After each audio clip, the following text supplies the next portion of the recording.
Bonjour à tous et bienvenue dans cette troisième édition donc d'Édito en compagnie de Patrick d'OBA Édition. Bonsoir Patrick.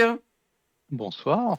Voilà, j'ai le plaisir de recevoir Patrick qui est un habitué maintenant de l'émission pour parler, alors cette fois-ci pas d'un jeu de rôle, cette fois-ci pas de la maison d'édition OBA Édition pour lequel on a eu l'occasion de le recevoir entre autres pour le vaisseau amiral qui est Imperium 5, mais pour un événement qui est un petit peu unique, qui est donc un salon jeu de rôle qui va se tenir très vite, très bientôt, la fin du mois, euh, à l'occasion du coup du colloque qui était organisé par la Sorbonne autour du jeu de rôle. Et et donc là, visiblement, on va sortir du cadre académique et essayer de greffer quelque chose de plus salon, comme on le connaît naturellement, même si ça fait longtemps qu'il n'y en avait plus à Paris. Exactement, exactement. En fait, pour donner un peu de contexte, l'université Paris-Nord, le campus de Villetaneuse, est responsable du fonds patrimonial de jeux de rôle. Oui. Et donc, il a une collection très impressionnante, une des plus grosses collections européennes. Et dans le cadre des 50 ans du jeu de rôle, puisque 2024, c'est la sortie officielle de Donjons et Dragons, C'était qui tout va début en fait d'année, hein, poser, il me semble. je crois, ouais, mars, avril, un truc Mhm. comme ça, mars, je pense. Et donc qui pose en fait un jalon, on va dire. Donc c'est pas nécessairement l'invention du jeu de rôle, les gens pourront en débattre autant qu'ils veulent. Les C'est juste historiens. que en fait Ouais. commercialement en fait Donjons et Dragons marque la création, donc ça fait 50 ans. Et donc dans ce cadre-là, à travers différentes universités en France, il y a eu différents colloques sur en fait les 50 ans du jeu de rôle. Et l'université Paris-Nord, en tant que responsable de fonds patrimonial du jeu de rôle, organise un colloque le 21 et 22 juin, donc vendredi et samedi, à l'université Paris-Nord, donc qui se trouve à Villetaneuse. C'est le campus de Villetaneuse. Et donc, un des organisateurs, donc Olivier, est venu me voir en tant qu'éditeur pour m'en parler. Il a parlé évidemment à tous les autres éditeurs. Et là, je me suis dit, euh, j'adore les universitaires, j'adore qu'on parle et qu'on intellectualise autour du jeu de rôle, sur son histoire, sur son impact sociétal, etc., etc. Mais arrivé à un moment donné, quand on parle d'un jeu, autant y jouer. Ouais. Donc ça peut être un jeu de société, un jeu de rôle ou un jeu vidéo. La théorie, c'est bien, Et mais un peu de pratique aussi, quoi. ouais, exactement, parce qu'il faut vraiment, je vais pas convaincre tes viewers ni toi-même, mais ça a un véritable impact de faire une partie de jeu de rôle, socialement parlant. Et en fait, on ne peut la comprendre qu'en ayant une activité comme ça, en fait, sociale, narrative, Mhm. et où il en ressort en fait un imaginaire. Et donc là, l'objectif, c'est, j'ai proposé à Olivier, OK, il y a le colloque, est-ce que vous avez de la place pour moi? J'ai envie de greffer des tables pour faire des parties de démonstration. Et donc, bon an, mal an, on s'est entendu, on s'est rapproché légalement de l'université, Mhm. on a signé un contrat, on a pris des mesures, on a réquisitionné une centaine de tables à l'université. Et des quelques tables d'animation initiales, en fait, on en est venu à faire un mini salon où on a invité des auteurs, des éditeurs, en fait, toutes les activités qui gravitent autour du jeu de rôle, allant Mhm. des influenceurs aux artisans, aux illustrateurs, aux maquettistes, aux éditeurs, aux indépendants. On les a invités à venir pour présenter ce qu'ils font.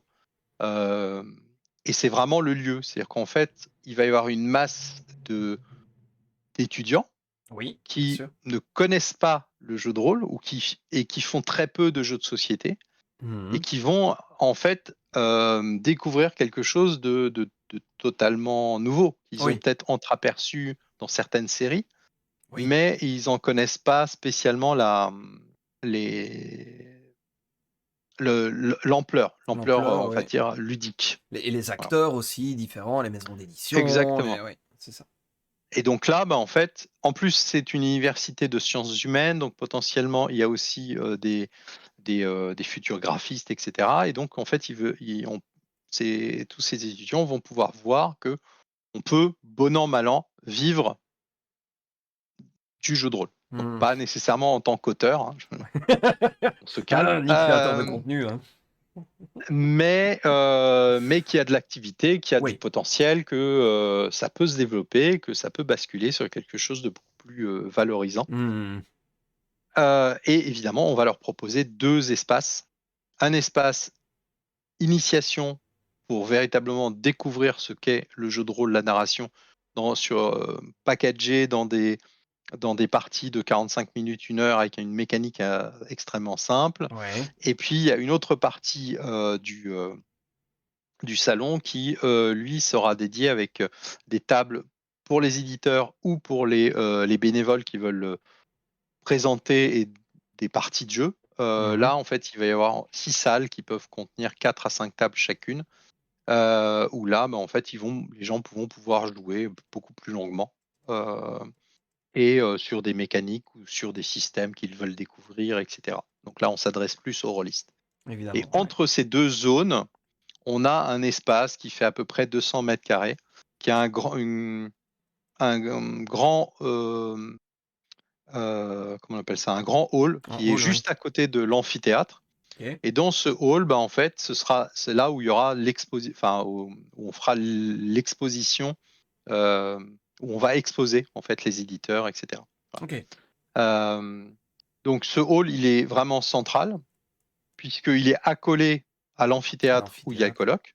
Donc ça permettra aux gens d'aller écouter, les intervenants. Il y a le programme qui se trouve sur le site web de OBA Édition Mmh. et sur, le site web de l'université Paris Nord. Ouais. Donc vous tapez sur Google Université Paris Nord, colloque, et vous tomberez dessus, ou sinon vous passez par le site web d'OBA Voilà, et vous avez un lien vers le programme. ce sera dans la description de la vidéo, évidemment. Ex Exactement. Et donc ce hall vous permettra aussi, évidemment, c'est-à-dire que vous êtes, nourris intellectuellement, vous sortez, vous avez des éditeurs, des indépendants, des influenceurs avec qui vous pourrez discuter. Vous traversez le hall, donc vous faites à peu près une vingtaine, une trentaine de mètres, et là vous avez la cafette. Voilà. Ah! Donc on est vraiment bien La positionné. nourriture, c'est bien. Euh, Là, c'est important. Voilà. Donc ça, pour expliquer un petit peu le contexte et comment va se dérouler le, le salon. Voilà. Mmh. On peut rentrer un petit peu plus dans le détail. Après, n'hésitez pas à poser des questions. Donc, il sera ouvert, je crois, je crois. L'université sera ouverte de 10 heures du matin jusqu'à 19 heures. Le colloque et les interventions commencent à 10 heures du matin, se Ouais. terminent à 19 heures. Il va y avoir en fait 2 entrées. Il y a 3 entrées pour arriver dans l'université et rentrer dans les bâtiments de l'université. Oui, oui, parce que On c'est grand, c'est conseille un campus, en fait, c'est énorme. Ouais, exactement. On conseille 2 entrées. Il y a le plan Oui, sur le site web donc complètement. d'OBA, et pareil sur le site web du colloque. Donc on vous conseille 2 entrées, l'entrée 2 et 3, d'après mon souvenir. Oui, 2 et 3 aussi, c'est Euh, et vous serez accueillis par des agents de sécurité, par des bénévoles. On vous remettra des petits bracelets qui vont vous permettre de vous balader et de pouvoir profiter un petit peu de tout ça. On vous conseille tout de même fortement de vous inscrire pour 2 raisons. Premièrement, ça nous permet d'informer la sécurité de la faculté du nombre de personnes qui peuvent potentiellement venir. bien Nous, entendu. ça nous donne des données statistiques Oui. sur l'impact de notre communication, et cetera. Je préfère être très clair aussi. Oui, puis Hem, il y a une importance toute simple aussi par rapport aux pompiers. Les limites d'accueil de oui, certains bâtiments, ce genre de choses. exactement. Donc et puis, bah, vous allez recevoir un joli petit carton d'invitation que vous allez pouvoir récupérer sur place et évidemment l'imprimer. Ce carton d'invitation va vous permettre de mettre des petites pastilles que les exposants vont vous donner. Parce que vous allez les rencontrer, vous allez discuter avec eux. Peut-être que vous allez être tenté par des jeux, par des accessoires, ce que vous voulez. Donc n'hésitez pas aussi à faire vivre toute cette communauté et toute cette industrie. Et vous allez collectionner ces petites pastilles et ça va vous permettre de participer à une ou deux tombolas. J'ai pas encore les modalités. Donc soit une le vendredi, une le samedi, soit une le samedi, Mhm. qui vont vous permettre logiquement d'obtenir des bons ou des chèques cadeaux dans des boutiques D'accord. et d'autres types de lots. Voilà. Donc si vous êtes collectionneur de Donjons et Dragons, que vous adorez l'Oriental Adventure, sachez que j'ai un Oriental Adventure dans Oh, oh le waouh. package qui fera partie des cadeaux, voilà, qui Ah seront oui, offerts. d'accord, ok, très bien.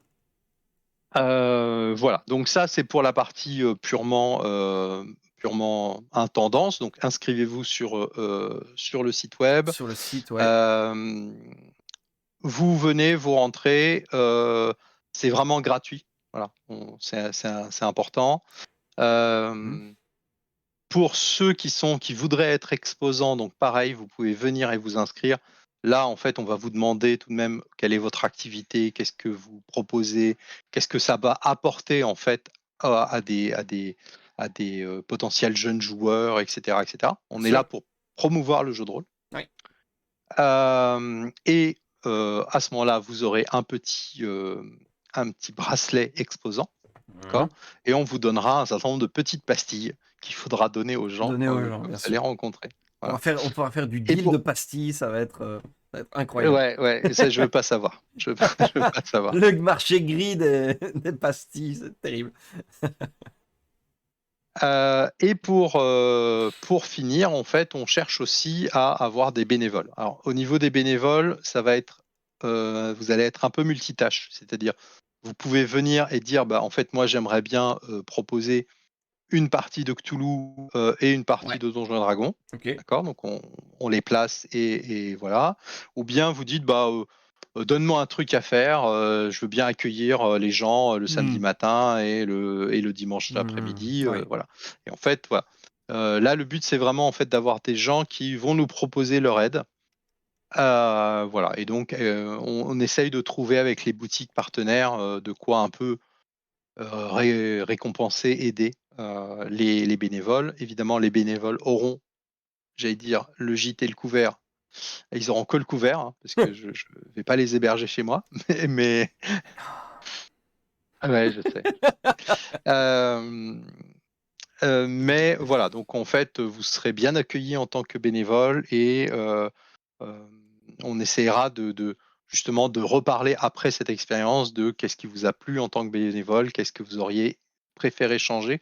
Le but, c'est Hmm. que avec toute cette expérience acquise, bah, puisse y avoir un suivi, une suite. Parce Ouais. que comme tu le disais, il n'y a plus de salon Oui, bah oui. sur Paris. Oui, oui, complètement. Ce qui est Et donc incroyable, parce que l'objectif, capitale de la France, je vais on va dire, capitale culturelle de la francophonie, je vais vexer des gens, mais je suis bruxellois, hein, donc moi-même ça me fait mal de le dire, mais bon voilà. Enfin, c'est complètement incroyable qu'il y ait plus rien que... Bon, alors Lyon est une très grande ville, et Lyon a toute sa valeur, évidemment, avec Octogone, mais c'est vrai que c'est quand même fou qu'à la limite, le plus gros salon vraiment dans le nord de l'Europe, bah, c'était Troll et Légendes et c'était en Belgique, quoi. ouais.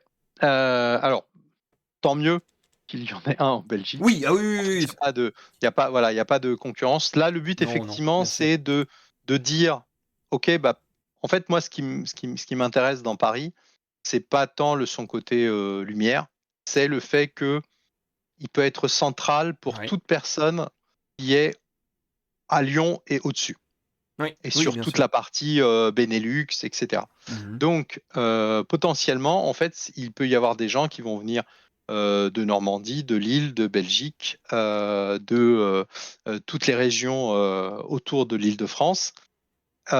Si on arrive à proposer quelque chose en fait d'attractif, Mhm. d'intéressant, pour les éditeurs afin qu'ils puissent animer pour les visiteurs. D'accord. Et donc, le colloque m'a donné cette chance de tester. Et l'objectif, c'est de pérenniser cet événement sur les années à venir. C'est alors du coup, dans les événements à venir, si tu arrives évidemment et je te le souhaite, de tout cœur, tu n'as même pas idée, de réussir à pérenniser quelque chose, mais ce serait de nouveau avec la Sorbonne ou Non, non? OK. non parce que en fait, ils n'ont pas vocation Oui, à faire c'est ça. ça. OK. Là, ils font le colloque parce que ils sont fonds patrimonial, ils sont responsables du fonds patrimonial, parce qu'il y a véritablement des universitaires qui étudient l'impact du jeu de rôle sur la société, Mmh. etc., son évolution dans le temps. Donc, en sachant que alors je présume que vous connaissez les lapins marteaux, Oui. Jérôme Larrey et Coralie David. Euh, Coralie était étudiante à Paris-Saint-Denis. Mmh. C'est là où elle a fait sa thèse. Je ne sais plus exactement si c'est sa thèse, sa mémoire de maîtrise ou voilà. Ouais. Elle l'a fait et donc en fait Saint-Denis est rattaché, ou plutôt c'est Villetaneuse qui est rattaché à Saint-Denis. Ouais. Donc c'est des villes qui sont très proches et c'est deux campus qui sont très proches. OK.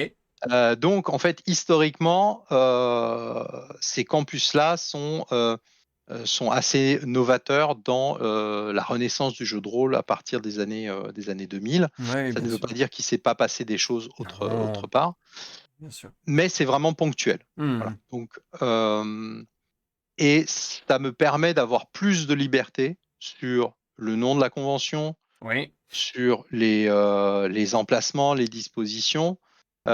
Potentiellement, ça peut être un peu plus coûteux, donc les charges ne seront pas les mêmes. Ce Ouais. qui va être demandé aux exposants ne sera pas nécessairement la même chose.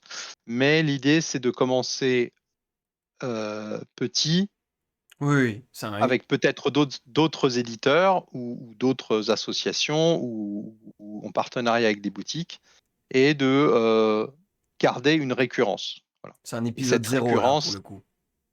ouais, C'est exactement. ça. Mmh. L'épisode 1 se fera en 2025. C'est ça, ouais.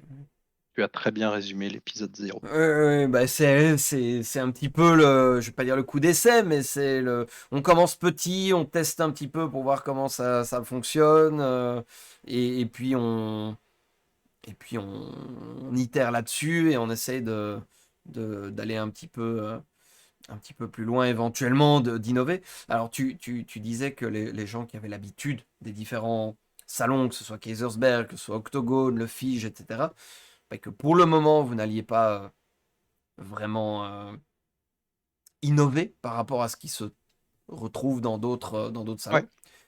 Moi, je dirais qu'il y a quand même, alors je prêche pour ma chapelle, mais je trouve il y a déjà une belle innovation. Il y a un truc qui est prévu pour les créateurs de contenu. Oui, ouais, ouais. Euh, alors, les autres, ils sont déjà en place, ils ont déjà leur structure, ils ont une réflexion, et ils vont s'y mettre. Enfin, Oui, je me dis que ça va voilà, venir. d'ici 1 an, 2 ans, ça va automatiquement venir. Euh, Moi, je pars du principe que le jeu de rôle depuis allez, 2010-2015 Mhm. s'inscrit dans un mouvement numérique très fort, Oui. qui n'est pas nécessairement visible peut-être chez nous, parce que par exemple en Europe, enfin en Europe ou du moins en France, on consomme très peu le PDF. Le PDF, c'est un élément complémentaire, Mhm. jeu papier principal. On s'est habitué malheureusement grâce au Covid ou à cause du Covid à faire du Du distanciel, distanciel, ouais. etc. Les gens viennent discuter avec nous sur Twitch, regardent des vidéos qui sont parfaitement bien calibrées, La Bonne Auberge, Roll and Play, Fibre Tigre, etc. Oui. Donc, le numérique est essentiel. Donc, il faut que les gens qui fabriquent ce contenu, en fait, ils soient présents au même titre que les créateurs de bijoux, que Bien sûr. les artisans, que les fabricants de dés. Voilà. Ouais, ouais, ouais. Oui, bien sûr. Après, on va privilégier tout de même, et pour moi c'est un peu normal. Après, je prêche peut-être pour ma paroisse, mais pour que les gens puissent jouer à un jeu de rôle, il faut que quelqu'un ait créé un univers. Bien sûr, D'accord? évidemment. Donc, on va essayer de chouchouter indépendants, éditeurs, auteurs. Mais c'est normal. Au- Autour d'eux vont venir les maquettistes, les illustrateurs, Les parce que en traducteurs, les fait, relecteurs, tout ça, oui, bien sûr. voilà. Donc, l'objectif, c'est d'essayer de d'expliquer au plus grand nombre ce qu'est le jeu de rôle Mhm. en étant vraiment pédagogue. Pas de comment j'explique comment je lance un jet de dés, etc., etc. Ça, il y aura des tables d'animation, il y aura des gens qui seront sûrement très compétents, qui vont faire des animations, qui vont présenter leur jeu, etc. Mais plus c'est une véritable opportunité industrielle qu'est le jeu de rôle en France, en Europe ou dans le monde, pour des gens qui fantasment par exemple sur les jeux vidéo. Il y a des écoles Oui, de jeux et de jeux vidéo. Il y a une industrie, il y a des gens qui gagnent leur vie, qui gagnent très bien leur vie. Je crois que c'est l'industrie qui génère le plus d'argent, le jeu vidéo. d'accord. Le jeu de rôle, faut pas, c'est négligeable, mais c'est pas pour ça qu'il n'a pas un grand potentiel. C'est-à-dire que si on doit compter tous les créateurs de contenu, tous les créateurs de jeux vidéo, les scénaristes de jeux vidéo, de films, etc., qui ont fait du jeu de rôle dans leur enfance, Mais oui, mais bien sûr. on dépasse très largement les 50 ou 60%. Ouais. Donc, euh, on positionnerait ce salon, son originalité, on- c'est l'intention. En fait, l'intention est peut-être originale. D'accord. Ok. Ensuite, dans les faits, quand un visiteur va venir, il va voir des exposants, il va voir des éditeurs, des Mhm. influenceurs.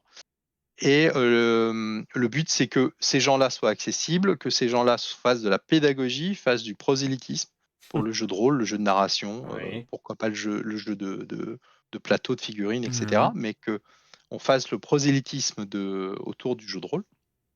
Donc, voilà, c'est la seule chose que je demanderais aux gens, c'est Oui, de faire l'effort d'expliquer ce qu'est un jeu de rôle bien sûr. et pas nécessairement de rester sur ok, mon dé de 20 plus mon dé de 4 est meilleur que ton 3D10 plus 12. Tu vois. Oui, Voilà.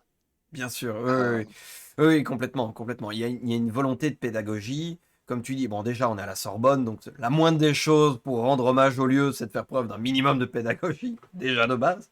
Et puis ensuite, c'est qu'on va avoir beaucoup d'universitaires qui vont avoir des théories sur des théories des jeux, qui vont discuter beaucoup sur l'aspect purement théorique et qui n'ont peut-être pas forcément beaucoup approché l'expérimentation pure de ok, mais c'est quoi une table de jeu avec tout son impact ouais, social en fait. exactement. Et son impact social, son impact ludique, son impact sur l'imaginaire commun qui se Oui, construit. oui. Et ça, en fait, tant que tu n'as pas fait une partie de jeu de rôle ou fait on va dire un échange narratif, tu ne peux pas t'imaginer que 2 heures, 3 ans, 20 ans après, tu te souviendras toujours du petit village que tu as construit avec tes potes qui s'est fait massacrer par des gobelins, mais que tu as réussi à sauver. En fait, c'est un petit univers que tu te construis avec tes 5 ou 6 potes. C'est ça. Voilà. Oui, Et oui, ça, en fait, je ne suis pas convaincu qu'effectivement, au niveau universitaire, ils peuvent appréhender ça, oui. sauf évidemment ceux qui font du jeu de rôle. Ceux qui font Et du jeu de rôle, oui. voilà. Oui, oui, bien sûr. Bien sûr, bien sûr. Et c'est vrai que, alors, c'est quelque chose qui est amusant parce que quand on regarde Octogone, par exemple, qui est quand même un des plus gros événements rôlistiques francophones, si pas le plus gros. Euh, il est dans un campus également, à Villeurbanne. Ouais, Et en fait, il y a une parentèle avec, en fait, le plus ancien club de jeux de rôle de France, qui est, en tout cas, club de jeux de rôle universitaire de France, qui serait là. En tout cas, c'est ce qui se revendique sur le, enfin, à Lyon en tout cas. Et, et c'est intéressant de voir qu'il y a quand même qu'il y a une sorte de lien, on va dire, entre l'académie, d'un côté, le côté académique pur, et le côté jeu de rôle, qui Ouais. ici se retrouve aussi. Mais c'est vrai que j'ai eu une espèce de grande baffe dans la tête dimanche parce que on a appris que Donjons et Dragons, que le film Donjons et Dragons avait été un four commercial et que donc la série était annulée. Voilà, il y avait une série qui était prévue et que pour finir, en fait, elle est annulée parce que le film a pas, voilà, il n'a pas convaincu le grand public et ça m'a un petit peu fait mal, j'avoue, parce que je me suis dit, mais qu'est-ce qu'il faut faire de plus pour que le jeu de rôle rentre dans la culture populaire à une grande échelle, en fait. Il, il progresse, clairement. On n'est plus sur un loisir qui est fustigé comme ça a été à l'époque de Ballet Masque. Euh, donc, c'est plus regardé en coin, en mode avec méfiance, un petit peu comme si on était tous des satanistes qui sacrifions des chatons les soirs de pleine lune. Euh, donc, il y a une acceptation, mais pas encore une appropriation. Ça ne rentre pas encore vraiment dans quelque chose que les gens comprennent, alors que les super-héros, oui, que les geeks, oui, Dune, pas de problème, c'est rentré dans la culture pop. Il y a énormément de choses qui il y a 20 ans ou 30 ans, bah, étaient encore un truc qui allait faire hausser les sourcils bien gentiment, dans le meilleur des cas, qui maintenant sont considérés comme étant la norme pop culture. Mais le jeu de rôle, il se confronte encore, il y a une espèce de plafond de verre comme ça que le jeu de rôle a du mal à dépasser encore. Et voir qu'il y a quand même une prise Mm. un minimum au sérieux par justement ben, des universités qui cherchent à faire ça et qui acceptent d'accueillir un événement autour du jeu de rôle, j'ai l'impression que c'est important en termes de validation, en fait, de prise au sérieux. Euh, ouais. Alors moi, j'ai une analyse un tout petit peu différente. Vas-y, avec plaisir. Alors le fait que, que l'université, en fait, le jeu de rôle en France est né dans les universités. C'est-à-dire qu'en fait, les universités parisiennes, rue d'Ulm, etc., bref, vous Mhm. trouverez plein d'informations un peu partout, mais grosso modo, c'est les universitaires qui ont apporté le jeu de rôle. Pourquoi? Parce que à une certaine époque, les universitaires étaient des gens qui avaient dont les parents avaient un revenu assez important, ou du moins ils avaient un relationnel assez important, avec possiblement des voyages à l'étranger. Ouais. Et donc, automatiquement, que ce soit via l'Angleterre ou directement via les États-Unis, en fait, le jeu de rôle est passé d'université américaine à université anglaise à Ouais. université française. Ouais. Et en France, on a intellectualisé un petit peu le jeu de rôle.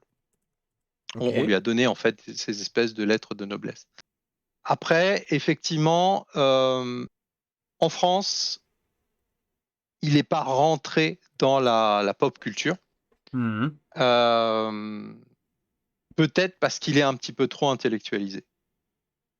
D'accord. Euh, mais il faudrait faire des études. Mais je pense que beaucoup de gens sont intéressés, en ont entendu parler. Oui, oui, bien sûr. D'accord? Donc, et je présume que dans une génération, donc d'ici 25 ans, le jeu de rôle fera partie du tout venant Hmm. du jeu de société. Oui. Aux États-Unis, on n'est pas dans les mêmes mesures, dans les mêmes dimensions. On est sur un jeu qui est rentré totalement dans la pop culture. Et quand on sait que Wizard of the Coast fait 1 milliard de chiffre d'affaires, Mhm. bah, c'est que ça se vend. C'est que ça se vend. C'est que ça se vend. Voilà. Donc, il faut plutôt regarder en général à travers le monde. Effectivement, on est centralisé sur la France, donc au niveau de la France, c'est multifactoriel. Le fait que c'est un jeu qui se voulait, entre guillemets, être élitiste, qui, dans son écriture et dans sa vision, dans sa création, devient élitiste et luxueux. Quand on regarde un bouquin de jeu de rôle américain classique, un handbook, Mhm. et un bouquin de jeu de rôle français, on est sur un livre d'art d'un côté et sur un document Ikea pour les États-Unis. Voilà. Oui, Euh, oui, mais c'est vrai, c'est vrai. donc, tout contribue au fait que c'est compliqué de rentrer dans le jeu de rôle. Hmm. Voilà. Euh, Est-ce que je suis obligé véritablement de lire 250 pages, 300 pages, 400 pages de bouquins pour jouer à un jeu de rôle? C'est un frein, Oui, oui, bien sûr, tu complètement. vois. Donc tout ça fait que effectivement en France c'est compliqué. Et l'objectif c'est de simplifier, c'est d'expliciter, de dire qu'en fait un jeu de rôle c'est je sais pas un petit livret de 25 pages, hop tu fais ton jeu de rôle. Euh, c'est de pousser les éditeurs et les intéressés par l'univers, par l'imaginaire, de se Mhm. rencontrer. Et pour se rencontrer, en fait, il faut que l'un fasse un effort. Et il y a, par exemple, les éditions 7 Messes, ils sont en train de faire un jeu de société basé de leur univers de NOC. Oui, tout à fait, Donc le dictate, but, c'est de créer le but, c'est vraiment de créer des ponts ludiques c'est ça. qui vont mener Mhm. des joueurs de jeux de société ou des fans de romans qui veulent faire de la fanfiction ou des fans de BD vers en fait un univers de narration qui doit être différent de celui qui existait dans les années 80-90, c'est-à-dire Mhm. je peux faire une partie de jeu de rôle en 45 minutes. Voilà. Oui, Ou si j'ai envie, je peux rester 12 heures, un oui, week-end entier à faire une partie de jeu de rôle. oui, Donc il faut segmenter et proposer des choses pour une consommation différente. c'est ça. Voilà. Donc, il suffit de regarder en direction des jeux de société et on comprend parfaitement qu'on peut avoir un. Alors, j'y connais rien en jeux de société, mais il y a des jeux de société où ce sera plusieurs sessions de 4 heures pour le Ah, finir. oui, Et il y a des jeux de société apéro, tu les fais en une demi-heure, tu t'éclates. c'est ça. Voilà. Et en fait, faut appliquer ce même modèle-là. Et dernier point, faut que les éditeurs français écrivent en anglais. Voilà. Il faut que les jeux aient une envergure internationale pour pouvoir démultiplier la Mhm. masse d'argent qu'ils vont récupérer, pour pouvoir réduire leurs coûts et potentiellement faire d'autres choses. Donc c'est en train de partir là. On a Oui, vu Knight oui, Night, en effet, qui a fait une version américaine. complètement. Il y a Agathe qui avec la partie américaine qui attaque le marché américain. Donc voilà, c'est en train d'évoluer et je pense que ça va dans le bon sens et ça va nous permettre de nous dire je parle de jeu de rôle à quelqu'un, n'importe qui, euh, un parent, un mec de l'administration, un universitaire, il va savoir ce que c'est que le jeu de rôle, au même titre qu'ils savent quasiment tous ce qu'est le loup-garou de Tire-Solieu. Oui, oui, oui, oui, complètement, Voilà. complètement.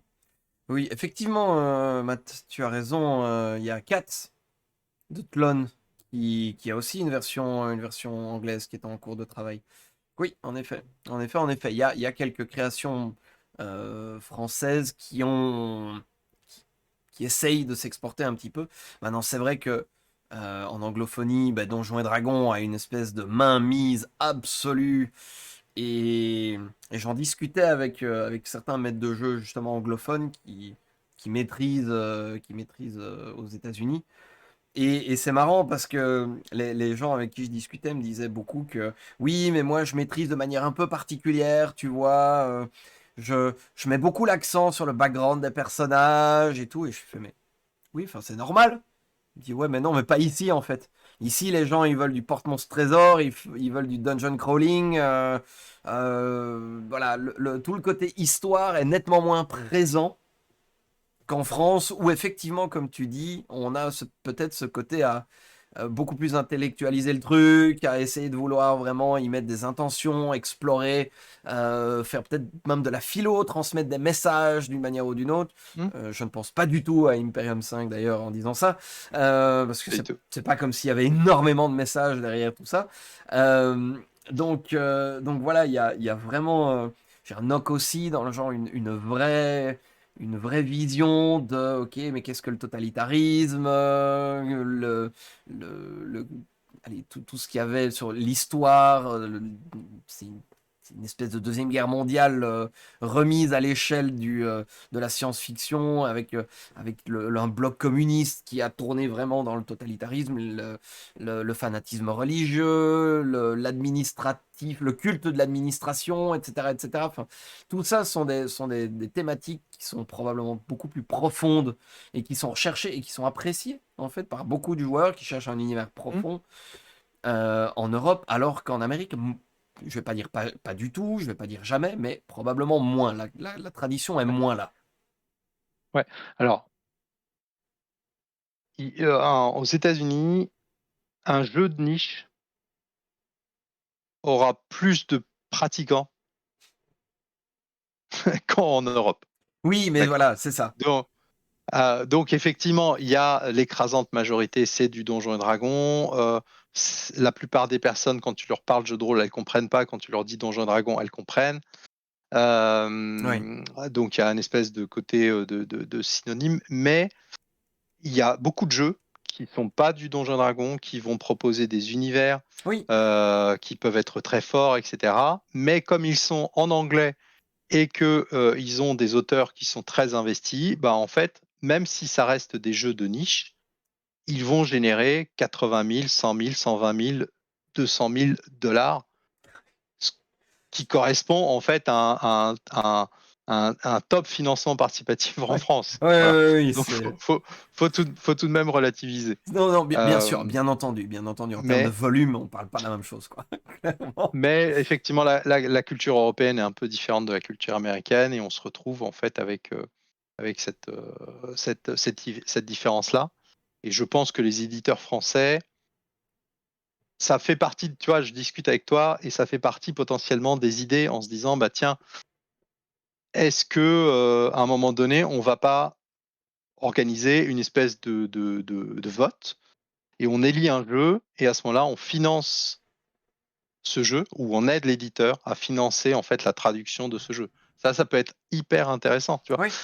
il y a des choses à proposer dans le cadre de ce salon Hmm. des différents salons qui peuvent être intéressants. C'est-à-dire il y a des salons qui mettent en avant des auteurs, des illustrateurs, etc., etc. C'est des très bonnes idées. On peut piquer ces idées. On peut aussi proposer en se disant, bah, comment on rend un jeu français qui a la French Touch, puisque international, comment Mhm. soutenir l'éditeur pour qu'il l'édite, comment l'aider à distribuer, etc., etc. Ouais, ouais, ouais. C'est des choses qui peuvent être tentées. Et là, ce serait original. Voilà. Oui, oui, oui, oui, Mais pour carrément. l'instant, Carrément, carrément. Vraiment, il y a cette vraie question du comment est-ce qu'on peut apporter quelque chose au milieu du jeu de rôle. Et c'est une question où j'en ai profité lors de Kaisersberg. On a eu l'occasion de retrouver pas mal de créateurs de contenu, que ce soit YouTube, que ce soit Twitch, que ce soit même TikTok. Et, et on a eu cette réflexion de se dire, mais ok, mais en fait, qu'est-ce qu'on peut faire de plus pour essayer d'aider à notre niveau, à notre petit niveau très restreint et très réduit de créateur de contenu, comment est-ce qu'on peut faire et quel est notre rôle en fait dans ce que j'appelle la chaîne alimentaire du milieu du jeu de rôle. Euh, et c'est vrai que c'est pas forcément évident et c'est pour ça que je te dis ouais. le fait de voir que ici dans ce salon il y a un espace créateur de jeux. Évidemment, il y a des tables de jeux pour des maîtres de jeu qui voudraient venir faire jouer. Il y a un espace pour, évidemment, essayer d'être pédagogue et de convertir ou en tout cas de montrer un petit peu la réalité du jeu de rôle à des gens qui ne sont pas encore pratiquants ou qui ne le seront peut-être jamais, mais qui au moins auront une compréhension plus que théorique de ce que c'est. Mais d'avoir là-dedans les créateurs de contenu qui figurent parce que c'est compliqué. En fait, c'est compliqué même en approchant des maisons d'édition, en leur proposant, ben, comme on fait ici, de la visibilité qui est volontaire, gratuite, enfin, qui est vraiment pour le plaisir d'apporter quelque chose. On n'a quasiment jamais de réponse. On n'est pas pris au sérieux. Mm. L'impact, ce que ça peut apporter, n'est pas du tout, du tout, du tout. Enfin, il n'y a pas de suivi par Non, rapport ouais. à ça. Et Moi, ça, c'est. un des sujets que j'ai eu avec un des organisateurs d'Octogone en Ouais, 2022, ouais. 23, je sais plus, En fait, j'expliquais en fait l'importance de réserver de la place à des créateurs de contenu. Mhm. Pour la simple et bonne raison que ces créateurs de contenu, en fait, ils vont venir voir les éditeurs. Ils viennent voir les éditeurs.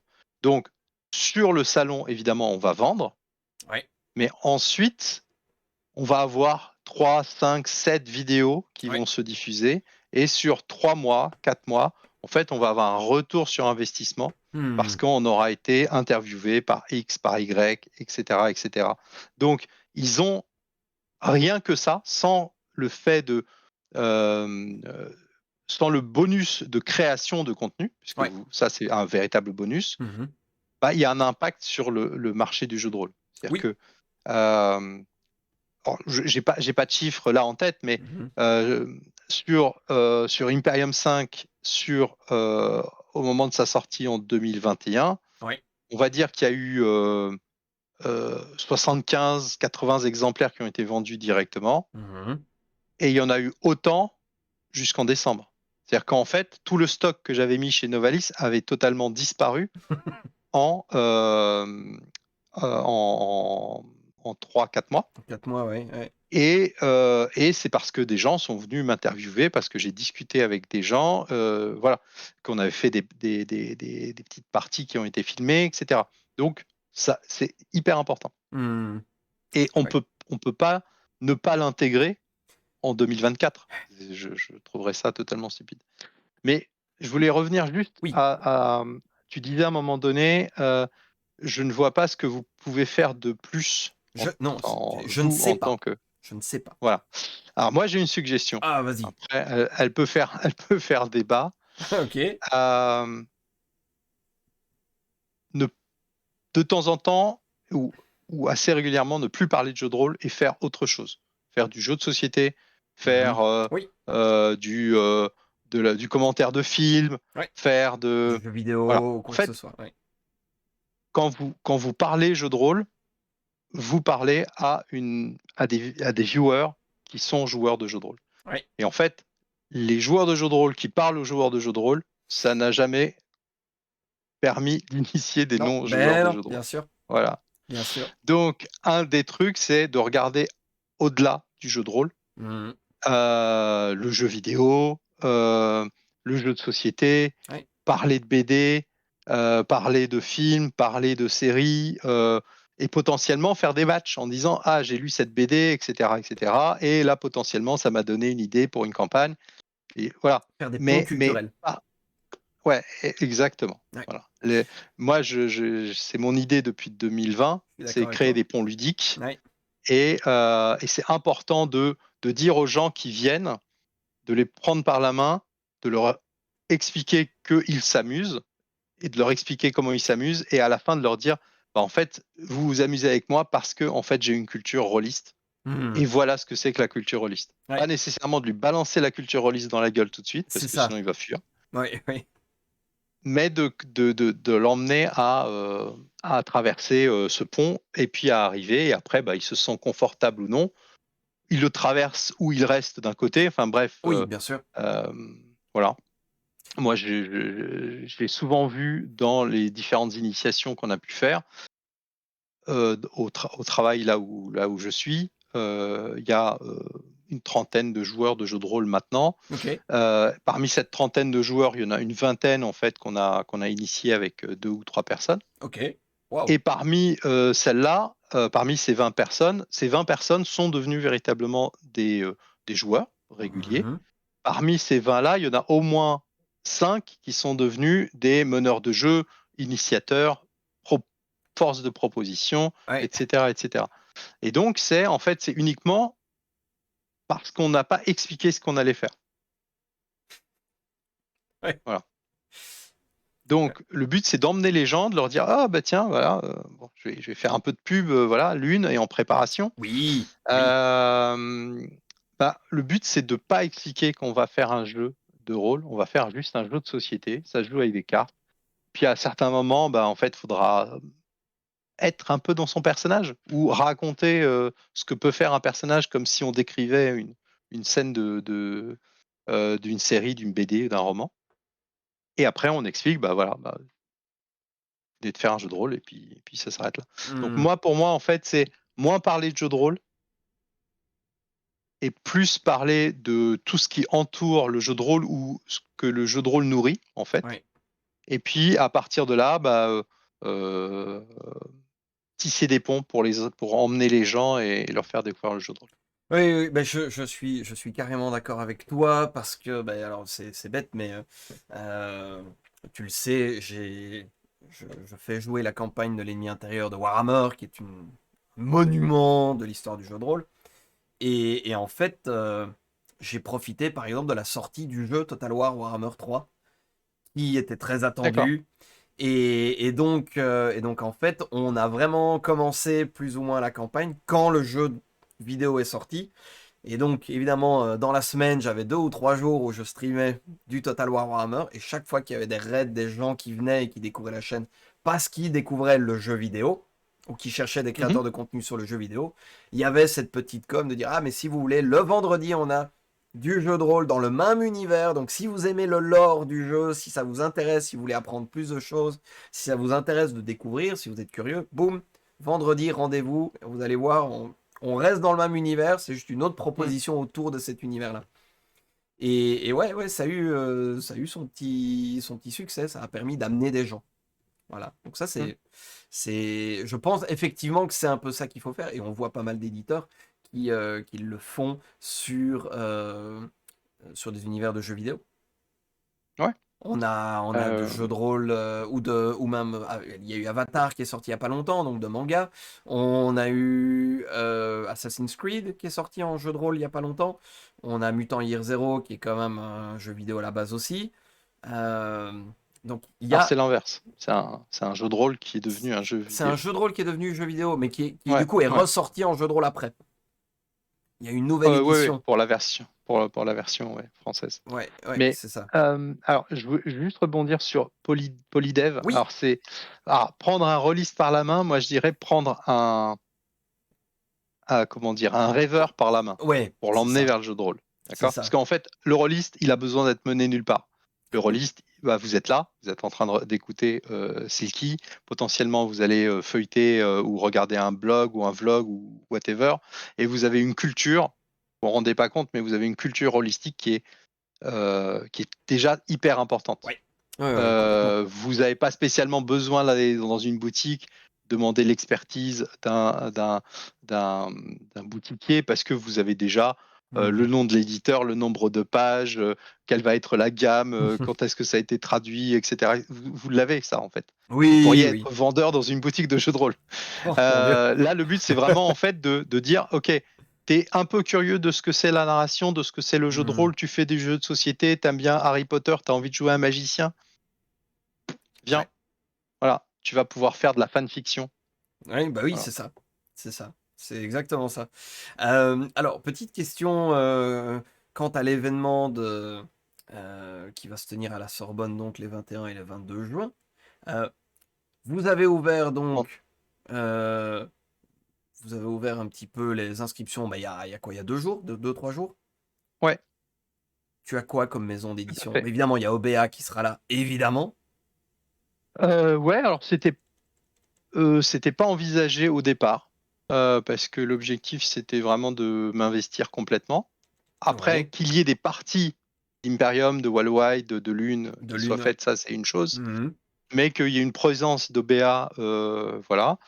Mais potentiellement, il y aura une présence d'OBA mais je ne serai pas derrière les stands et il y aura Oui, des non. gens, voilà, pour Tu s'occuper de ça. courras déjà Donc derrière là, un peu tout pour régler les catastrophes inévitables dans ce genre de choses. ouais, donc il y a JDR Édition, Ouais, il y a les 12 singes, au singe, ouais. potentiellement il va y avoir Nemos, Ok. on va avoir, zut, euh, Nemos qui a fait j'ai pas Nephilim, la je liste. pense. C'est la Ouais, dernière c'est ça. édition En fait, comme Nephilim. ils sont assez proches avec les 12 singes, en fait, on est en D'accord. train d'essayer de voir s'ils peuvent venir. Ok. Il va y avoir Agathe Ah, Studio Agathe, ouais. pour le colloque. Et donc là, on est en train de voir s'ils vont prendre un stand ou pas. Ok. Je suis en train de négocier avec Arkham. Oh, waouh, ok, ouais. Pour qu'il y ait une présence. En fait, là, le but, c'est pas qu'ils se déplacent, on n'est pas octogone, hein. Oui, non, Donc, mais qu'il y ait une présence, qu'il y ait un peu des bénévoles potentiellement qui peuvent faire jouer leur jeu, qui peuvent expliquer leur jeu, etc. Voilà. bien sûr. Donc, faut pas nécessairement s'attendre à un octogone, Oui, non, mais non, non, bien sûr. mais voilà. John Doe, voilà, je John cherchais Doe le nom, Edition, oui. voilà, il sera présent pour le colloque, etc. On espère avoir les lapins marteaux dans Ouais. le salon, d'accord, en sachant que Jérôme et Coralie euh, euh, participent au colloque. Participant au colloque, ouais. Qu'est-ce qu'on a d'autre? Il y a Donc là, Paternicock, peut-être? alors, Pattern aura une présence virtuelle. Ils peuvent D'accord. pas monter. On a contacté. Alors après, je vais pas faire la liste de ceux qui peuvent Non, venir, pas venir, mais et bien parce qu'en sûr. fait, on s'est vraiment pris à l'arrache. Oui, bah oui. Mais alors, je vais citer ceux qui sont très intéressés ou qui étaient très intéressés, mais qui, pour différentes raisons, n'ont pas pu venir. Donc, et ça veut dire que potentiellement, ils vont venir à, en 2025 Ouais. au salon, voilà. Euh, donc, les barbus. Barbu, oui. Donc potentiellement, il va y avoir Cécile, il va y avoir Mathieu de Rollis TV, Ouais. il devrait y avoir Frimae, j'ai rencontré quelqu'un à Lille qui est fabricant de dés et propose des ateliers de fabrication de dés. Ok. Donc pareil, il faut que je finalise le contact avec lui. Ouais. Voilà, donc on est à peu près sur une vingtaine. Donc il va y avoir aussi les indés. Mhm. Bien Après, sûr. j'ai pas les noms qui vont, mais voilà, qui seront présents. Donc on sera à peu près une vingtaine d'exposants, en comptant influenceurs, éditeurs, auteurs indépendants, et logiquement aussi illustrateurs. Voilà. Pour l'instant, je préfère pas donner le nom, Pas mais c'est donner de un nom. illustrateur qui est de la région parisienne. Je suis en train de voir en fait Hmm. s'il peut ou non se libérer. D'accord. Il y aura un ou deux illustrateurs d'OBA. Voilà, donc Oui. pareil, vous Ah, pourrez discuter avec eux illustratrice de Lune, et peut-être? Qui n'avait pas pu c'est en venir. négociation. Ah, qui n'avait pas pu venir à Kaisersberg, mais Ouais. faut que tu lui mettes le grappin dessus, absolument. Euh, Non, non, mais c'est en négociation. Ok. Bah après, ils ont chacun leurs contraintes. En fait, c'est quand tu Oui, arrives, t'as bien beau entendu. avoir une barbe blanche et ressembler au Père Noël. Si le Père Noël te prévient le dernier moment, bah, c'est tout à fait compréhensible que les gens ne puissent pas se Oui. changer, quoi. Donc, Mhm. bon, voilà. Euh, mais ça a été des échanges très intéressants et voilà. Donc, dans tous les cas, les portes sont ouvertes. On a encore la capacité d'accueillir une dizaine, un peu plus d'une dizaine d'exposants. Donc, Ok. n'hésitez pas à en parler autour de vous. Et puis, voilà. Donc, ça, c'est pour la partie présence. On va mettre le site web à jour avec le nom de tous les exposants par catégorie. Donc, sur le site web d'OBA, il y a une page exposant qui, je crois, est vierge en ce moment, Oui, pour le moment, il me euh, semble. mais qui, ouais, mais qui va être remplie avec les noms des gens qui ont confirmé. Et ensuite, on mettra les noms progressivement, enfin, après confirmation de chacun Mhm. d'entre eux et d'entre elles. Voilà. Ok, ok. Bon, ben alors, moi, je peux déjà annoncer, le cercle sera présent. Donc, moi, je serai là. Lubu, normalement, devrait être là le vendredi aussi. Je sais plus, il m'avait dit qu'il serait dispo un des 2 jours. Euh, mais moi, je serai là. Ça, c'est une D'accord. certitude. Voilà. Pour ce que Alors, ça vaut. on m'a dit qu'il y avait certains messages concernant la convention et enfin, le salon et le colloque qui étaient un peu euh, euh, flous. Le Ouais. salon et le colloque, c'est le 21, vendredi 21 et samedi 22. Oui. D'accord. Le colloque et l'université est en partenariat avec la bibliothèque de Billancourt, qui était responsable du fonds patrimonial Oui, avant, enfin tout à fait. de la collection plutôt.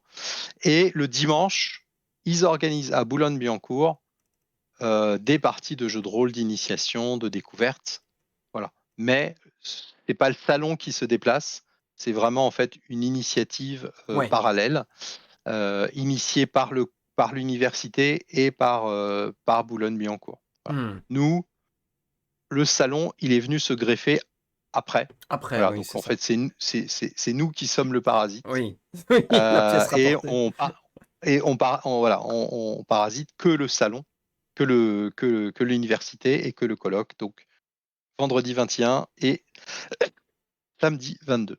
Oui, c'est ça. C'est ça, c'est ça. Ok. Voilà. Bah écoute, c'est déjà pas mal d'infos, c'est déjà beaucoup de choses. J'espère réussir à un petit peu convaincre l'un ou l'autre de se déplacer et de venir aller rendre visite, voir un petit peu tout ce qu'il y aura. Alors pour quelqu'un qui voudrait ne pas spécialement être exposant, Ouais. mais qui voudrait se dire, ah bah écoute, voilà, moi je viens, je maîtrise une partie. Vous allez ouvrir Alors, un site ou il va y avoir, comment est-ce que vous allez oui, faire ça? alors il faut s'inscrire en tant que bénévole, D'accord, d'accord. c'est en tant que bénévole, ok, c'est Et c'est pas ouais, un. Ok. ouais, bah, en fait, c'est grosso modo, vous allez donner un coup de main à initier des gens à présenter le jeu de rôle. Ouais. Donc, en fait, on considère que vous êtes un bénévole. Donc, vous aurez le droit à un sandwich. Yay! Oui. Youpi. Vous aurez le droit à inscrire vos tables. Donc, soit dans un outil, soit on va être obligé de le gérer à la main. Ça va être déterminé principalement par l'organisation avec l'université. Mhm. Mais dans l'idée, bah, vous venez, vous dites, bah, ça m'intéresse pas d'exposer, mais j'aimerais bien expliquer les jeux de, je sais pas moi, Odonata, Oui, par exemple. pas de problème. Et j'aimerais bien non seulement présenter les jeux d'Odonata, parce que je suis un fan, mais je voudrais aussi faire une ou deux parties pour présenter euh, Insectopia ou Omega ou autre. Et à Mhm. ce moment-là, en fait, on vous trouve une table, on inscrit des joueurs et voilà. Ok, d'accord. Donc, ça, si des gens veulent faire jouer des jeux, que ce soit voilà, par plaisir ou pour faire connaître un jeu précis, c'est vraiment, boum, c'est considéré comme bénévole. Un des avantages Ouais, aussi, c'est que du coup, les gens sont couverts par l'assurance en cas de problème. Mais bénévoles, ouais, voilà. exactement. Donc, et puis voilà, donc on essaiera de les accueillir et puis d'essayer de leur trouver un petit cadeau avec nos partenaires boutiques. Ah, ok, d'accord, d'accord. Très bien. Très bien, très bien. Bah écoute, merveilleux. Est-ce qu'il y a autre chose qu'il faut qu'on fasse savoir autour de ça? Tu as bien dit, c'est gratuit pour les visiteurs, c'est gratuit pour les bénévoles, évidemment. Il y a Ouais, un petit frais qui est demandé aux exposants, ça c'est évident. Euh, exactement. voilà. Alors Ok. pour être très clair avec les visites, enfin avec tes viewers et tous Mhm. ceux qui vont nous écouter, c'est des frais qui vont couvrir une partie des frais de bouche des exposants et comment on appelle ça, et des Des bénévoles. bénévoles. Voilà. Oui, bien sûr. C'est vraiment en fait cette partie-là qu'on essaye de couvrir. Et après, bah, tout le reste, l'espace, la vente, etc., bah, entre guillemets, c'est gratuit pour les exposants. D'accord. Ok, très bien. Très bien, très bien, très bien. Bon, bah oui, comme dit, est-ce que outre ça, il y a d'autres choses sur lesquelles il faut que nous insistions pour faire passer un message clair, succinct, qui réponde au maximum de questions? Je ne sais pas si dans le chat d'ailleurs, si vous avez des questions, n'hésitez pas.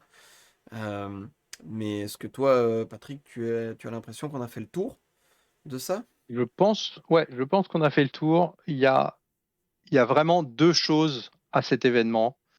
Premièrement, bah, rencontrer des universitaires, rencontrer des éditeurs, des créateurs de jeux de rôle qui ont réfléchi à ce qu'est le jeu de rôle, Mhm. comment ils le conçoivent, etc. Et ça, le colloque va être très riche là-dessus. Ouais. Il y a par exemple, il y a un des auteurs qui a participé sur Batman, il y a les Lapins Marteaux, il va y avoir euh, Benjamin Dibling, je crois. Bref, il va y avoir du monde qui va venir Mhm. à ce colloque. Ouais. Voilà.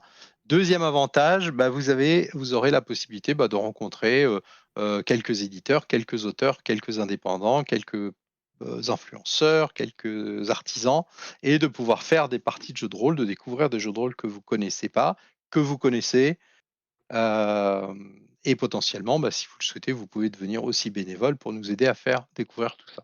Donc il y a Complètement. vraiment en fait 2 avantages à y aller et à jeter un coup d'œil. L'entrée est gratuite, il est préférable de s'inscrire, c'est plus simple pour rentrer dans l'université. Et puis ensuite, à partir de ce moment-là, on est vraiment en mode un peu freeform. C'est-à-dire que si à un moment donné, on a des joueurs et que l'un d'entre vous nous dit ah je veux bien masteriser une partie, maîtriser une partie, hop, on vous dégote une table. Voilà. Donc Hmm. on préfère que ça se fasse en amont, qu'on prépare les choses, Ouais. mais j'aime bien l'expression.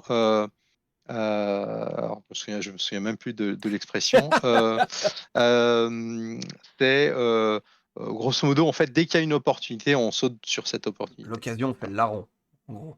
Exactement. Voilà. Merci beaucoup. Je J'ai t'en eu une prie. perte de mémoire. Ah, pas de Voilà. souci, pas de souci. Donc l'objectif, c'est vraiment d'être prosélyte, Ouais. d'être bienveillant Ouais. avec les gens, de ne pas leur faire peur et de leur montrer que se raconter une histoire, ça peut être très fun. Hmm. Et même quand on lance un dé et qu'on fait un fumble, C'est c'est en drôle. général, c'est ce dont on se souvient. Mais oui, Voilà. bien sûr. Des bisous, Oriane, merci. Ok, ok. Très bien, très bien. J'en profite alors tant que je t'ai, quand même. Euh, une petite actu sur OBA Édition. Tant que je t'ai là. Comme ça, j'en Une profite. petite actu sur. Alors, les actus, tu les avais déjà. Je pense qu'on avait déjà On parlé. en En avait fait, on fait parlé. un gros focus sur l'écriture pour Imperium. Donc Ouais, ça me concerne et ça concerne la correctrice qui va, d'ici le mois d'août, recevoir l'intégralité du livre 1. ouais. Et les secrets seront dans le livre Euh, 2. le secret sont dans le livre 2. Les secrets sont en cours de je sais pas comment dire ça. C'est-à-dire qu'en fait, ils sont écrits. Mhm. Je suis en train de les dégrossir et en train de les déstructurer pour en faire une encyclopédie, une base de D'accord. données. Ok. Donc ça, c'est en cours. Il y a déjà 2 campagnes qui sont complètement écrites. Il y en a 2 qui vont être lancées en écriture juste après le livre 1. Ouais. Pour ceux qui sont curieux, c'est la campagne euh, Mu et la Noble. campagne non, la campagne Noble, elle est Elle est déjà écrite. ok. Et Ok. la campagne Imperium D'accord, ouais. qui n'est pas écrite. La campagne Noble, en fait, c'est la première campagne que j'ai testée, donc Oui, elle a ok. été testée, retestée et écrite. La campagne Mercenaire, c'est la campagne pareil qui a été Ouais. testée par le groupe Alpha qui a participé depuis 2017 au jeu. Mhm. Et les 2 autres campagnes, en fait, pour pas dévoiler des choses, elles ont été jouées en fait par morceaux pour pas que les joueurs aient une compréhension totale et qu'ils aient la surprise. D'accord, d'accord. Voilà. Ok. Donc ça, c'est pour la partie Imperium. Imperium 5, Donc ouais. ouais, on a un gros retard, mais on est revenu sur les rails pour avancer sur les 6-8 prochains mois. Ok. Très Ça, bien. c'est pour Imperium 5. Ok. Ok, ok. On fait un gros focus sur Wallwide. Tadam. Donc Wallwide, c'est le jeu qui va sortir en financement participatif. Il y a 2 news sur Wallwide. Premièrement, le jeu final composé de 2 bouquins va partir en financement participatif logiquement avant la fin de l'été. On est en train de faire. Je vous explique tout. Vas-y, Comme ça, vas-y, vous vas-y. aurez tous les secrets des arcanes. Moi, ça me permet de Je savoir tra- quand est-ce que je te re-reçois, en fait. Donc, c'est bien. Ouais. En fait, on est en train de travailler avec Merlin sur l'écriture parce qu'en fait, on ne veut pas être dans le même mode qu'Imperium. Ok. D'accord? Imperium, en fait, j'ai voulu que une partie des textes soit prêts, que je vois les financements, que je paye les illustrateurs et qu'ensuite je poursuive le travail. Ouais. Là, dans le cadre de Wallwide, il faut que les textes soient entièrement écrits, Mhm. pas nécessairement relus, Ok. pour qu'on puisse lancer le financement participatif. D'accord. D'accord? Donc, on est en train de finaliser l'écriture de l'ensemble du bouquin 1 et des gros synopsis du bouquin 2, qui sera la saison. À partir de là, en fait, il y aura un financement participatif qui va être lancé et en parallèle avec Gézer, qui est l'illustrateur, Ouais. et Merlin, qui est l'auteur, on est en train de créer la page du financement participatif. En fait, ça demande beaucoup de travail, Ça prend beaucoup de temps, beaucoup hein, classique. d'investissement pour Oui. que ce soit attirant. Oui, complètement. Donc voilà, donc Donc ça c'est ça, fin pour, d'été. pour fin d'été, Ok. ouais, pour Wallowide. J'ai lancé pour Wallowide l'épisode pilote, je l'ai donné à un traducteur professionnel américain Ok. qui va le traduire et il va y avoir une version qui va être distribuée en anglais Ok. de l'épisode pilote. Donc, D'accord? sachant que Wallowide, on est sur du quasiment de l'épisode de série policière américaine. Ouais, exactement. Voilà, Alors, le concept c'est ça, et je c'est pense, shérif. alors, j'ai pas la science infuse et je connais pas tous les jeux de rôle euh, au monde, mais même aux États-Unis, c'est pas nécessairement quelque chose qui est exploité D'accord, ok. comme thématique. Donc là, en fait, on va avoir cette approche, on va voir si ça fonctionne. Ouais, Et ça, ce sera disponible en fait en financement participatif sur une plateforme américaine forcément. pour tester Oui, le marché américain, oui, oui, enfin complètement. international. Prends la Voilà. température sur le marché international. Ouais. Exactement. Et ensuite, une fois que j'aurai imprimé mes petits exemplaires, je vais aller à Essen, qui est la plus grosse convention de jeux Oui, de société jeux de rôle en Europe. oui, Je vais y aller avec mes dizaines d'exemplaires de Wallowide en en anglais et je anglais. vais les refiler à des distributeurs et des éditeurs européens pour leur dire bah, OBA Édition prépare ça, voici la version, on va dire le kit de démarrage, est-ce que ça vous intéresse, etc. Donc là, ce serait vraiment pour une partie très professionnelle Oui, pour pouvoir être distribué à l'étranger, à voire l'étranger. même édité, édité à l'étranger. Ouais, ouais, ouais. Ok. Euh, D'autres choses? ouais, D'autres choses? bien Genre, sûr, Lune, bien Lune, sûr. moi, ça a été. Lune, ouais. Ça, j'ai vu. Enfin, pour le moment, c'est qu'un tarot. Que, entre guillemets, entre très gros guillemets, que. Mais qu'est-ce qu'il est. Enfin, les illustrations sont magnifiques. Donc, Ouais.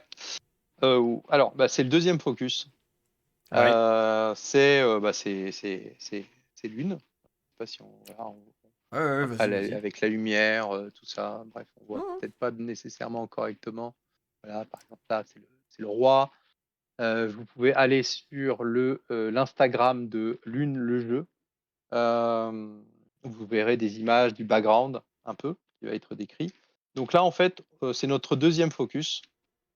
Pareil, on est en train de préparer la page du financement participatif. Ok. Il va sortir en anglais, en français. Ok. Je suis en discussion avec des distributeurs. Je suis en discussion avec d'autres illustrateurs pour venir enrichir le financement participatif. Donc, ils ne vont pas travailler sur l'une en lui-même, mais ils vont travailler sur des super goodies Ok. D'accord. Très bien. euh, pour rendre ce jeu attractif parce que en fait, il doit être beau. Ouais. Voilà. Il a son avantage ludique, il a son intérêt pour attirer les joueurs de jeux de société vers le jeu de rôle. Ouais. Il a des avantages Donc, et on est en train progressivement de virer les, les, les défauts ouais, c'est du ça. jeu. C'est pour ça qu'on est en bêta. Mais il va être beau. Voilà. Et donc, pour qu'il soit beau, bah, il y a tout le travail de Fanny, il y a tout le travail de graphisme, mais on se dit qu'on peut faire des collaborations avec d'autres illustrateurs, d'autres artistes. Ils vont nous faire des cartes qui ne seront pas jouables, qui seront vraiment en fait des œuvres d'art uniques Ouais. dans l'univers de Lune. Voilà. D'accord. Donc, Lune, pour le moment, c'est un jeu de cartes Ah, tu mécanique. veux que je te le résume un peu rapidement? Ouais, hein, profitons-en tant qu'on y est. Tant qu'on a Ok, l'attention des gens, encore un peu. très bien. Alors, Par contre, est-ce que je peux l'une, juste te c'est demander de un... replacer ton micro un tout petit peu? Voilà, Ouais, comme ça. voilà, C'est mieux? Tu ouais, m'entends ouais, mieux? nettement mieux. Ah Super ouais, bien. ok. Alors, l'une, c'est un jeu de société narratif. D'accord, Mhm. c'est comme ça que je le vends, Ok. pour pas effrayer les gens. Qui va être composé de 78 cartes. Ces 78 cartes sont composées de 4 familles, et chacune de ces familles euh, va avoir 14 cartes. Voilà. Mhm. Euh, il va plonger le joueur dans un univers de dark fantasy avec une énorme base chamanique, Ouais. élémentaire et animiste. C'est un univers où il y a une relation entre les lunes, qui sont en fait les déesses fondatrices. Il y en a Ok. 3. Donc là, c'est pour ça que vous avez la Oui. lune dorée, la lune blanche et la lune noire, euh, qui, par l'intermédiaire des esprits, peuvent influencer les humains. Et les humains, par leur comportement, influencent la Terre.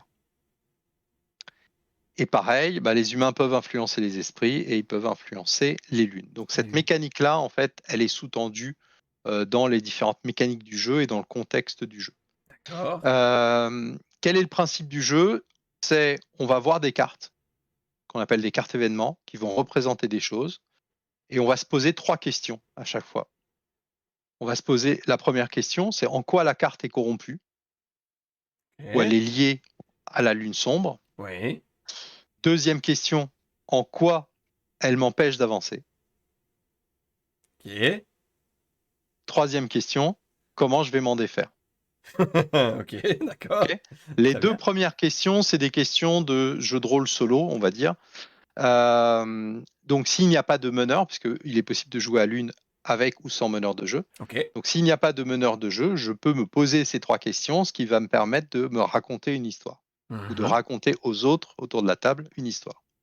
La dernière question, c'est la fameuse question que tout meneur pose, c'est et maintenant, qu'est-ce que tu fais? Oui. D'accord? Voilà. Non, ça ne s'est jamais passé dans l'histoire du Euh, jeu de rôle, voyons.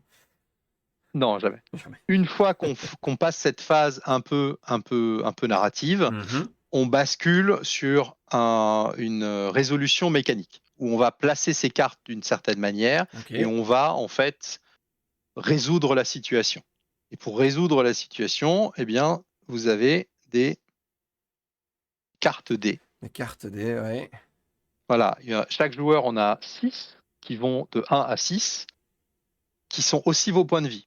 C'est-à-dire qu'en fait, si vous loupez une action, vous perdez un point de vie, vous le Hmm. retirez, mais ça vous enlève une chance Ouais. à vos succès. En sachant que les dés, à part celui que vous tirez, vous ne les regardez jamais. Mhm. Donc, si vous perdez un point de vie, vous pouvez perdre le 6, le 1, le 2, le 3, le Ouais, 4 et c'est le ça. 5. D'accord? Ça rentre dans cette espèce de mécanique. Et donc, on va se raconter une histoire scène par scène, jusqu'au moment où le roi, donc, qui est l'être corrompu, va voir le jour. Là, on rentre dans une narration et dans une mécanique. Soit on est battu par le roi, et à ce moment-là, bah, c'est triste. Mais Mhm. comme on est dans un monde cyclique, avec un renouveau, eh ben, on va se réincarner et on va repartir dans cette espèce de bataille infinie à la Michael Moorcook. Ouais, tout à fait. Soit on a gagné, et là, bah, en fait, comme le jeu propose 4 rois, bah, en fait, on va combattre successivement les 4 Les rois. quatre rois, Donc d'accord, ça, ouais. c'est ce qui est proposé, en sachant qu'il est possible de créer ses propres scénarios. Mhm.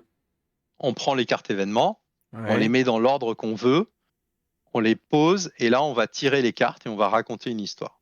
Ouais, ok. D'accord. Ouais, ouais, Il ouais. est possible de prendre les cartes événements, de les mélanger et de faire de la totale De improvisation. faire de l'impro, ouais. D'accord. Donc, en fait, il y a énormément de rejouabilité. Mhm. Dernière possibilité de jeu, tu as envie de faire un petit Warhammer là, et t'as pas eu le temps de préparer ton scénario. Ouais. Tu prends les cartes événements et tu commences en fait à poser les cartes événements et tu te racontes les scènes, les histoires. Et Hmm. là, tu viens de faire un scénario rapidement pour Donjons et Dragons, pour du Ok. médiéval fantastique, voilà.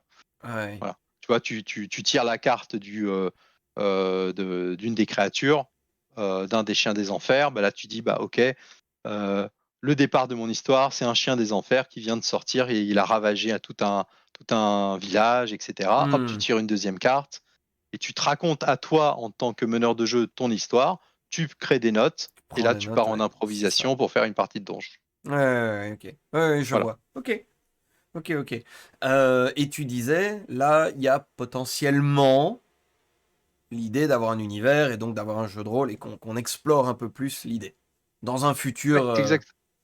Ouais. indéterminé. Il n'y a pas de, ouais, il y a clairement pas de date, donc Ouais. ne nous précipitons pas. On Non. va déjà voir le succès du jeu. Ouais.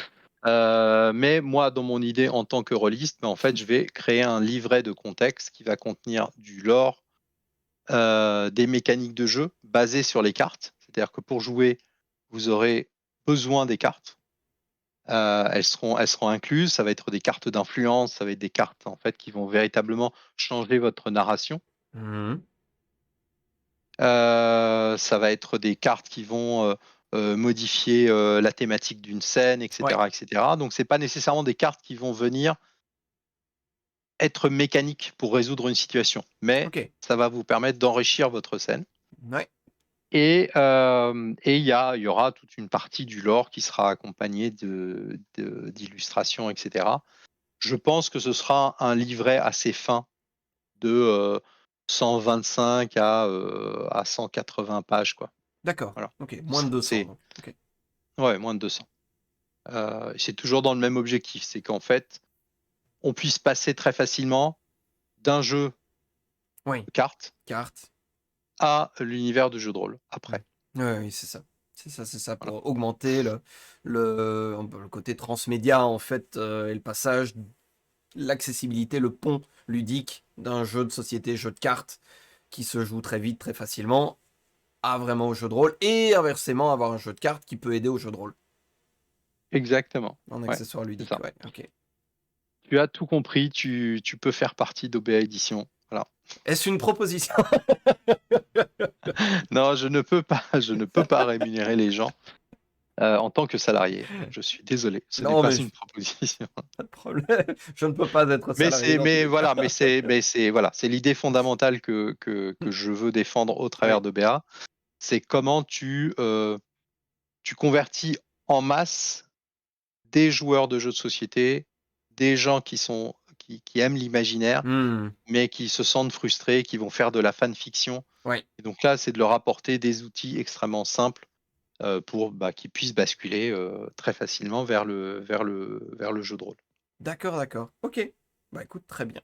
Très bien, très bien. Donc, bah voilà, on aura profité de cet édito pour mettre en avant, non seulement, je le rappelle quand même, évidemment, Érudites et Dragons, euh, qui est le salon qui se tiendra à la Sorbonne les 21 et 22 juin. Et Alors, c'est éventuellement, Sorbonne Paris Nord, oui, pardon, d'accord? Sorbonne Paris-Nord, c'est important. C'est important. C'est C'est-à-dire, très vous ne important. retrouvez pas à la Sorbonne du côté de Saint-Germain, Ah oui, non, on n'y sera effectivement. pas. Voilà, oui, oui, oui, bien sûr, à la Sorbonne, l'aile Paris-Nord, effectivement. Sachant Exactement. que le dimanche, il y aura encore des tables qui seront accessibles pour tous ceux qui veulent. Donc pour les gens qui viennent passer leur week-end ou qui se disent, bah tiens, on va en profiter pour monter sur Paris, bah voilà, vous aurez tout un week-end avec plein de choses à faire. Et vous pourrez même éventuellement privilégier la visite du salon les vendredis et samedis ou les conférences. Et vous avez encore les possibilités de faire des tables le dimanche. Voilà. Ouais, à Et Boulogne-Billancourt, à dans Boulogne-Billancourt à ce une, moment-là. ouais, dans une association hyper renommée avec une très forte histoire. Tout à fait, tout à fait, tout à fait.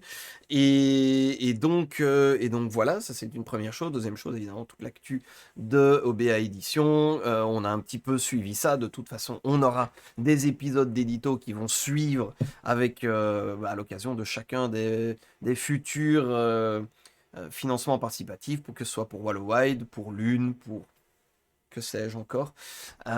Les autres projets qui sont en gestation encore quelque part. Donc voilà, voilà, voilà. Dans tous les cas, un tout grand merci Patrick pour ta présence ce soir. Merci à tous les viewers qui ont été là sur YouTube.